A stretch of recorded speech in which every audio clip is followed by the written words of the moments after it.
Dukung Yayasan Damaris Pancasila Indonesia dalam berdiakonia buat bangsa Indonesia yang butuh makan.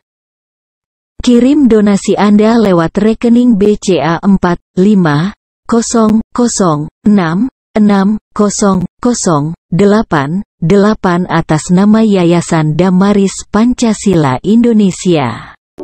Shalom sahabat Kristiani dimanapun Anda berada. Jumpa kembali di channel Alkitab Suara Tuhan dengan konten program Mana Sorgawi. Konten kita kali ini berjudul Seperti Apel Emas di Pinggan Perak.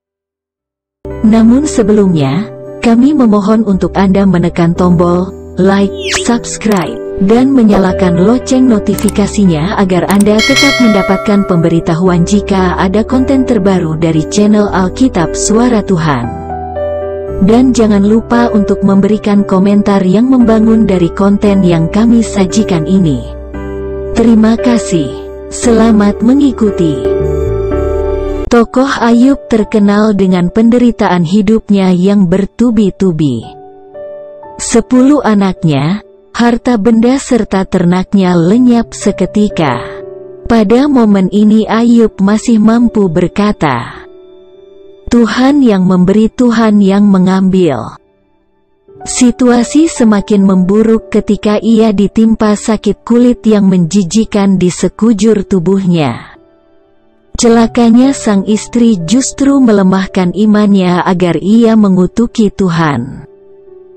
Dalam kondisi seperti ini pun, Ayub tetap mendeklarasikan imannya dan berkata kepada istrinya, Engkau berbicara seperti perempuan gila. Apakah kita mau menerima apa yang baik dari Yehova, tetapi tidak mau menerima yang buruk? Lagi datang ketiga sahabatnya, yang mulai menganalisa malapetaka yang tanpa henti yang menimpa Ayub, dan mulai berpikir, something wrong. Mereka menuduh ada dosa yang disembunyikan Ayub dengan berbasis pada teologi yang mereka pahami. Mereka tidak memiliki ketajaman mata rohani yang menembus alam roh, di mana iblis berperkara dengan Tuhan tentang kesalehan Ayub. Demikian mereka berkata, Masakan Yehova membengkokkan keadilan dan kebenaran? Kalau engkau bersih dan jujur, maka tentu ia akan bangkit demi engkau. Tuduhan ini melukai hati Ayub melebihi penderitaan jasmaninya. Ayub berkata, Berapa lama lagi kamu menyakitkan hatiku, dan meremehkan aku dengan perkataan? Amsal 25 ayat 11 berkata, Perkataan yang diucapkan tepat pada waktunya, adalah seperti buah apel emas di pinggan perak. Ajining diri ana ing lati, suatu pepatah, yang artinya kepribadian atau kedewasaan seseorang bisa dilihat dari lidahnya, atau perkataannya. Ini menegaskan betapa pentingnya perkataan itu. Tuhan mempunyai kerinduan bahwa setiap umatnya mempunyai kemampuan untuk berkomunikasi dan mengatur perkataannya dengan benar dan baik. Memang hal ini tidak mudah karena lidah walaupun sangat kecil namun sulit ditaklukkan. Namun demikian, Tuhan mempunyai harapan kalau kita mampu menguasai perkataan kita dan menjalin relasi komunikasi yang sehat dan tepat. Marilah kita berkomunikasi, berbicara pada waktu yang tepat. Hal ini penting, karena akan mempengaruhi dan bisa menghasilkan dampak positif ataupun negatif dalam relasi kita dengan pasangan kita, orang tua ataupun anak-anak kita. Kita perlu belajar untuk bisa membaca suasana hati pasangan kita dan anggota keluarga yang lain, serta kapan waktunya untuk menjalin komunikasi berbicara pada waktu yang tepat.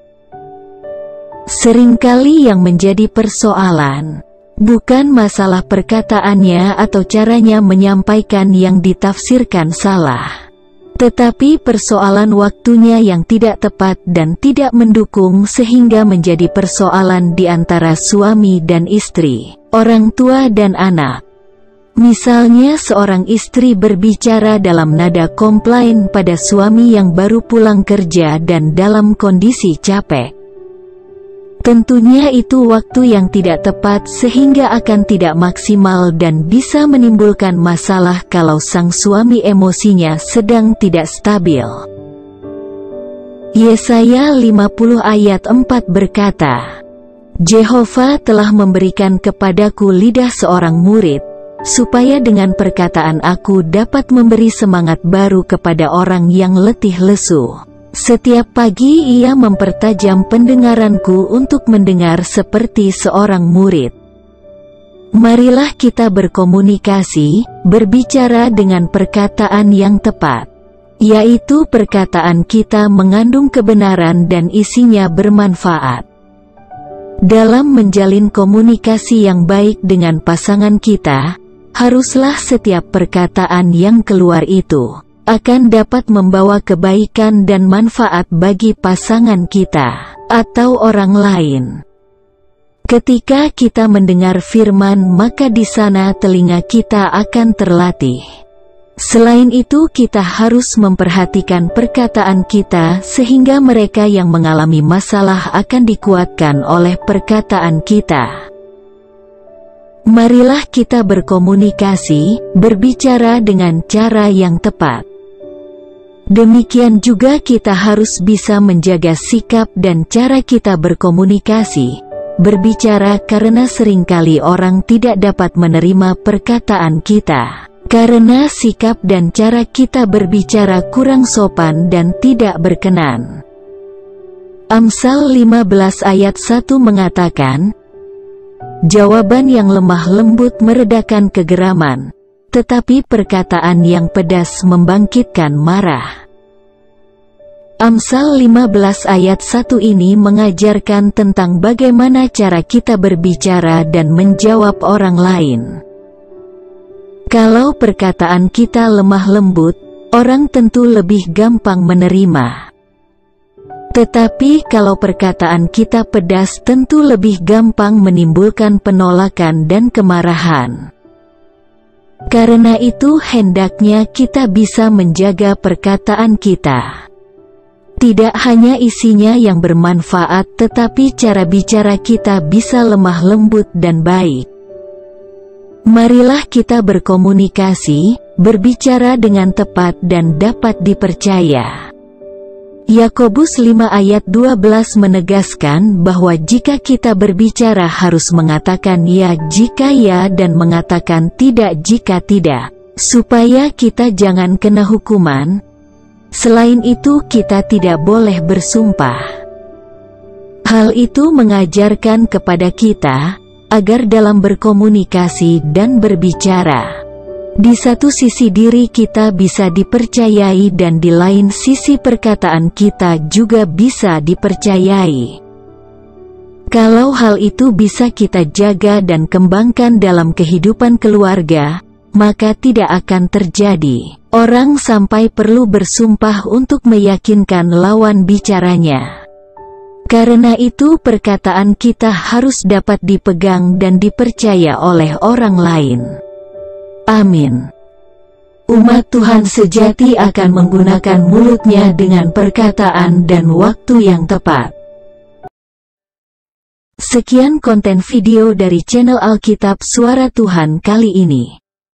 Jangan lupa untuk mendukung channel Alkitab Suara Tuhan dengan cara menekan tombol like, subscribe, dan menyalakan lonceng notifikasinya agar Anda tetap mendapatkan pemberitahuan jika ada konten terbaru dari channel Alkitab Suara Tuhan. Dan jangan lupa pula untuk memberikan komentar yang membangun dari konten yang kami sajikan. Terima kasih. Yehova Elohim memberkati.